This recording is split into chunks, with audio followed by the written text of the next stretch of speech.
This just in, the Walt Disney Company is laying off 1,000 employees and maybe more. It's the first time cuts have happened under new CEO Josh D'Amaro. But don't worry, the trades are defending the new leader of the company, blaming it on Bob Iger. Today we'll tell you why they're trying to hide who's really in charge and who's to blame.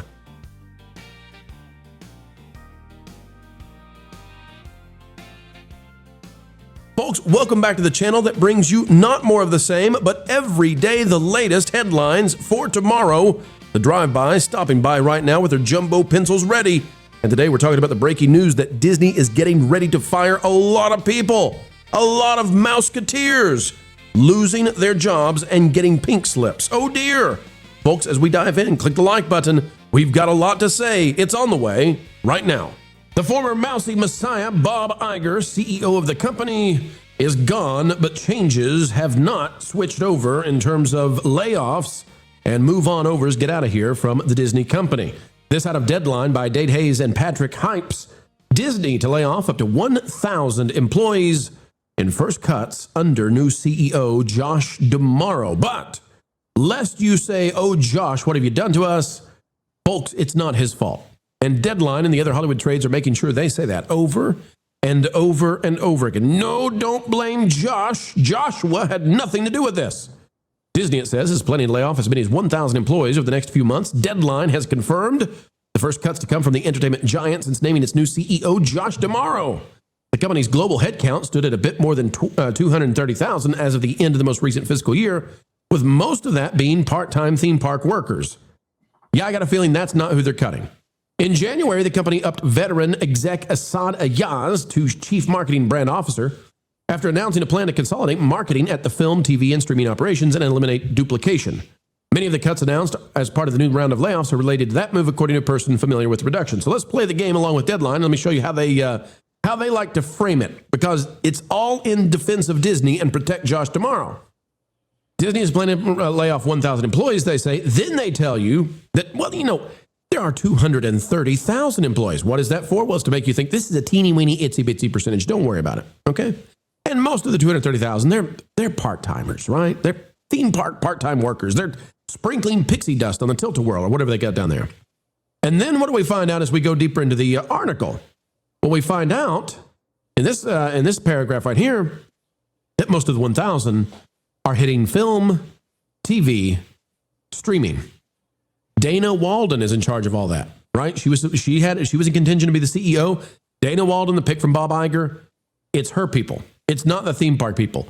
It's her people. And because this is aimed at that group, that's a much smaller group of people. But you know what they don't do, Marv? They don't come out and say, by the way, you know how we just listed out for no reason that we can figure out the number of part-time theme park workers? Here's the actual number of people working in TV, film, and streaming operations.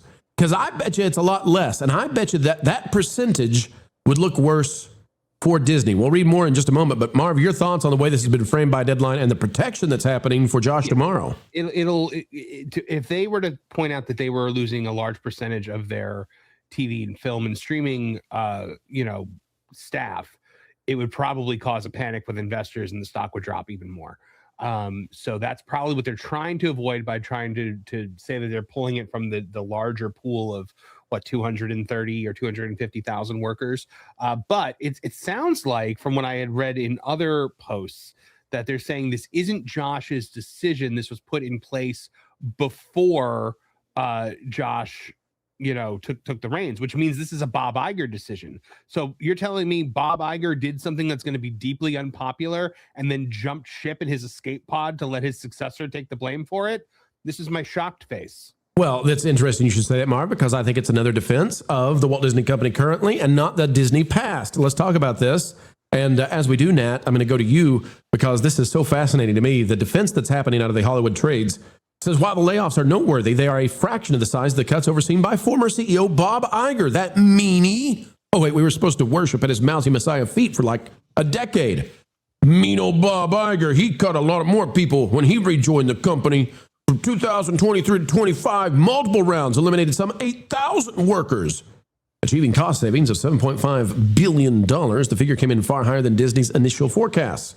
At Disney, the most recent layoffs, part of a wave of cost cutting and streamlining the media industry, aka AI, came this past June when several hundred employees around the world were cut across divisions of Disney Entertainment. Says this, the June cuts were the fourth and largest round of layoffs in 10 months that had affected various Disney television operations. And it goes on to talk about when Josh D'Amaro came in, aka Josh D'Amaro had nothing to do with this. There's just one problem, Nat. He's the man at the top now. He's the big boss. He's the big cheese. Josh D'Amaro could have looked at these 1,000 positions being cut and said, you know what? These people have families. We love our employees here at Disney, and I'm going to be the guy to stop these layoffs, and we're going to change direction here under me. He did not, but the trades are framing this as if it's mean old Bob Iger, who they loved just months ago. Nat, what do you make of it? Well, we always see the shifting. I don't know if I would say loyalties, but it's always good to have a fall guy. And I guess now they're turning towards Iger. I don't know if just for this or just fully.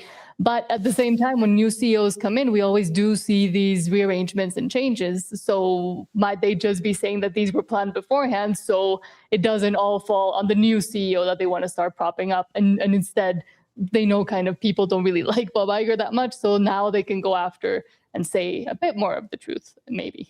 And Nat, what do you make of the idea, too, as a follow-up? They talk about the part-time theme park workers. What I find so fun about this is, you know, it's really hard to replace part-time theme park workers with AI.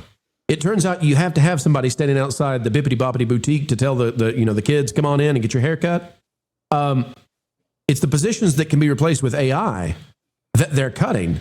But nowhere in the trade, nowhere in Deadline do they say, yeah, it's related to that. But it seems to me, Nat, clear as day, Disney is trimming down the positions that they can now replicate using artificial intelligence. What do you make of that?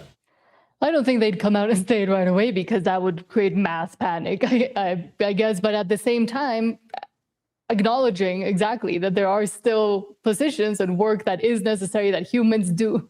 And I think that should be the focus, maybe, that should be the ones that we should be saving. But at the same time, what would it look with AI? And that question, I don't think they're ready for, because that would be admitting too much that positions might have become irrelevant now. Absolutely. Now, if we look at the Disney stock is improving, and that's largely because the rest of the stock market is also improving. And that's, well, in no small part due to the conflict in the Middle East, maybe getting ready to wrap up. And so tensions are easing and people are hopeful that oil prices will drop and all that kind of stuff. But Disney now hovering near the $100 mark. And Kara, it seems to me that Hollywood has a vested interest. The trades are definitely part of that, in doing everything they can to rescue this Walt Disney Company. They don't want this thing dropping into the 80s or the 70s. So trying to help Josh D'Amaro as much as they can seems like a strong plan for them as they're trying to save the industry. Yeah, I mean, I'm going to be completely honest. I don't know a ton about stocks, and it's not something that I'm very knowledgeable about. So that's why I watch people like you and Valiant and that type of Kara, stuff. I need you to say that you are giving financial advice, and then please do not give follow us me whatsoever with that. And then tell us all about your crypto strategies that you've been doing in secret for 10 years now. I've actually have zero crypto, so don't listen to her, folks. She's sitting on a pile. She's sitting on a throne of Bitcoin. I'll be completely upfront. This is a topic that I am not very knowledgeable about. This is why I watch people like you, because it's something I'm not very good at following. But I do think it's very interesting to kind of watch in real time as these companies such as Disney and other big like tech companies are really starting to prove what a lot of people were worried about with getting rid or like replacing human jobs with AI. And it's kind of scary. Like I've seen it in real time with people close to me, with their teams being laid off and replaced.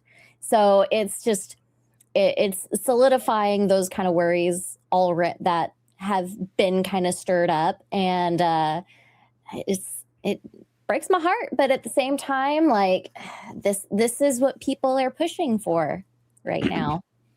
Yeah, and the funny thing is, Lauren, if we look at it, we don't all have to be experts in every single area of what Disney is up to, or Hollywood, or the trades, or stocks, or dividends.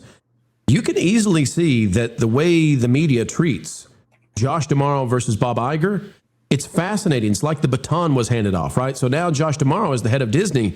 So he gets all the positive press coverage, and you can throw mean old Bob under the bus now, but you couldn't do that before. It was not allowed, verbatim, right? Yeah, but I mean, that's not necessarily unexpected. We're still kind of in the honeymoon phase for Josh D'Amaro. I think that he does have a little bit of grace time to kind of get up to speed and figure out what he's going to do as the CEO. I do think that he's been a little bit complacent thus far and has allowed Dana to make some moves that he may regret in the future.